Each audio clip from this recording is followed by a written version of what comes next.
In दिनों मराठा आरक्षण की मांग को लेकर मनोज जारंगे पाटिल का मुंबई में अनशन शुरू है। इस अनशन के समर्थन में लाखों की तादाद में मराठा समाज के लोग मुंबई में उपस्थित है, परंतु वहां मौजूद लोगों की सरकार की तरफ से किसी भी तरह की व्यवस्था न किए जाने के कारण आंदोलकों को कई तरह की समस्याओं का सामना करना पड़ रहा है। ऐसे में आंदोलन कर रहे मराठा समाज के लोगों के लिए कलमनुरी तहसील के एड़ेगांव तुकाराम गांव निवासी अविनाश काड़े वो गांव वासियों की ओर से मुंबई में मराठा आंदोलकों के लिए खाने पीने की ज़रूरी चीज़ें भेजी गई, जिसमें रोटी, अचार, ठेचा, चिवड़ा के साथ अन्य ज़रूरी चीज़ें शामिल है। लगभग 2000 लोगों के खाने की व्यवस्था का ये सामान लेकर अविनाश काड़े व अन्य युवक अपनी गाड़ी से रविवार 31 अगस्त को अपने गांव से रवाना हुए। इस समय बड़ी संख्या में गांववासी उपस्थित थे।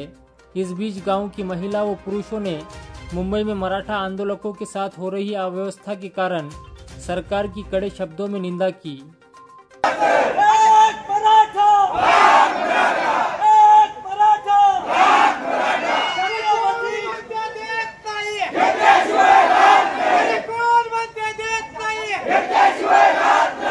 जय जिजाऊ, जय शिवराय, जय शंभूराजे।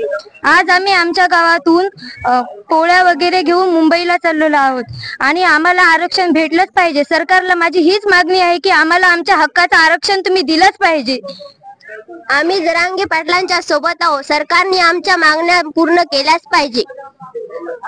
जरांगे पाटील तुम आगे बढ़ो, हम तुम्हारे साथ है। आणि आम्हाला आरक्षण दिलं पाहिजे, आमच्या हक्काचं आम्हाला मिळालंच पाहिजे। जय जिजाऊ, जय शिवराय। नाव अविनाश श्रीराम काळे, एळेगाव तुकाराम।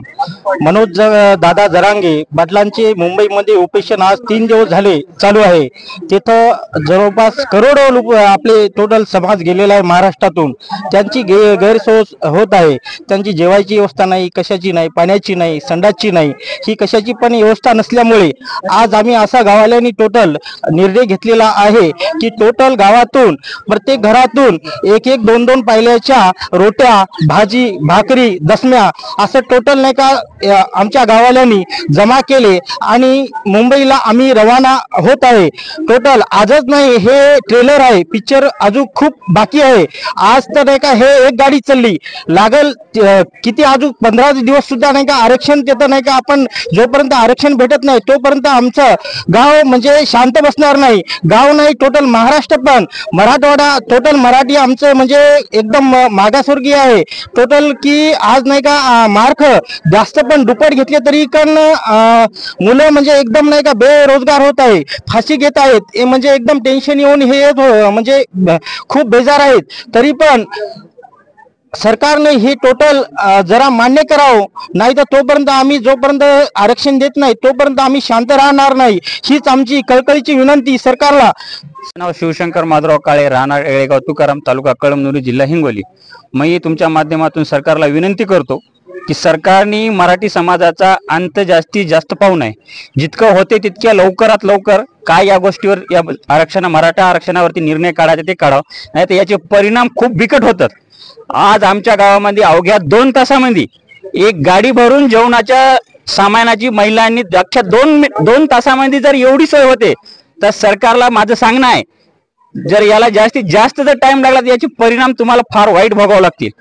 पुन्हा मराठा समाजाला गालबोट लागता कामा नाही, ही माझी तुमच्या माध्यमातून सरकारला विनंती आहे। आज आमच्या मराठी समाजातले 95% 99% मार्क घेणारे मुलं आज कोणी ढोरं वळते, कोणी शेती करते, कोणी काही करते, जास्तीत जास्त मार्क घेऊन जास्तीत जास्त मुलं आमचे बेरोजगार आजच्या परिस्थितीला आहेत। तर सरकारला माझी विनंती आहे तुमच्या माध्यमातून की होईपर्यंत तुम्ही फडणवीस साहेबांनी लवकरात लवकर याच्यावरती तोडगा काढा। तुकाराम शांताबाई भाऊराव काळे, आम्ही येळेगावून मुंबईला जरांगे पाटलाच्या तिथे व्यवस्था नाही मुंबईमध्ये म्हणून आम्ही येळेगावून भाजी, रोट्या, पोळ्या, लोणचं, दशम्या पाठवत आहे सर्व शासनाला की मनोज दादाचा अंत पाहू नका, कारण मनोज दादाच्या याच्यामध्ये आता अंत पाहायची वेळ राहिलेली नाही।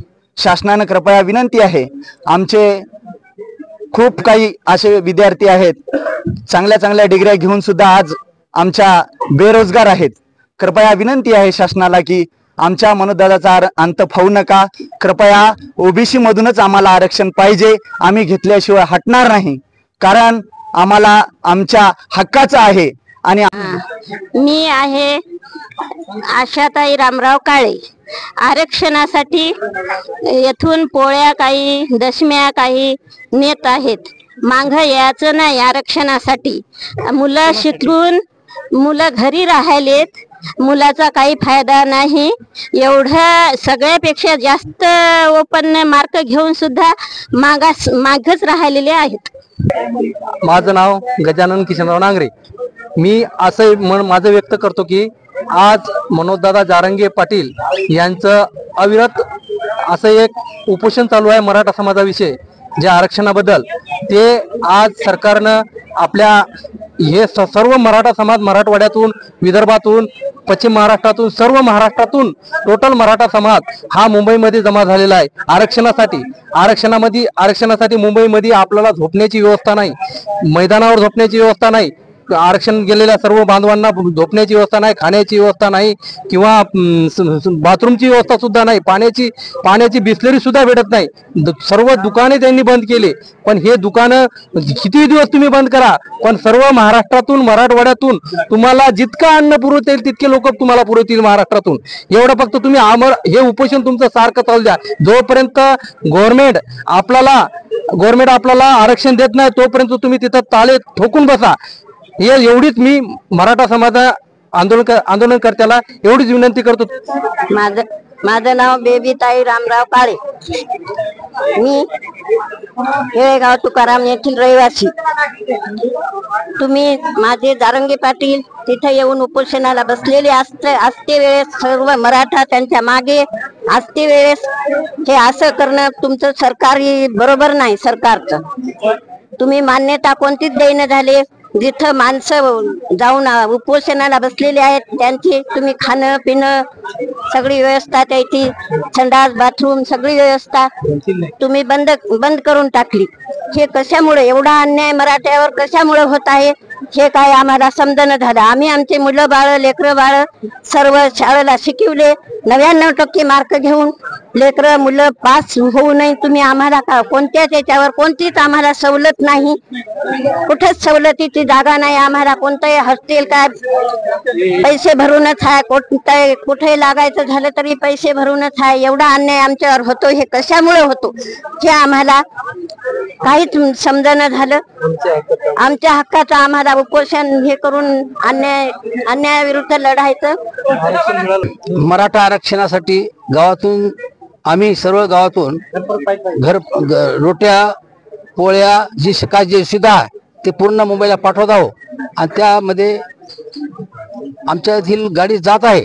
आणि दुसरी गोष्ट अशी आहे की मुंबईतून जे मराठा समाजावर अन्याय होत आहे म्हणून सरकारला अशी विनंती करतो की आमच्यातले मोठमोठे मुलं शिकून सुद्धा आज लाचारी पत्करायची वेळ आली.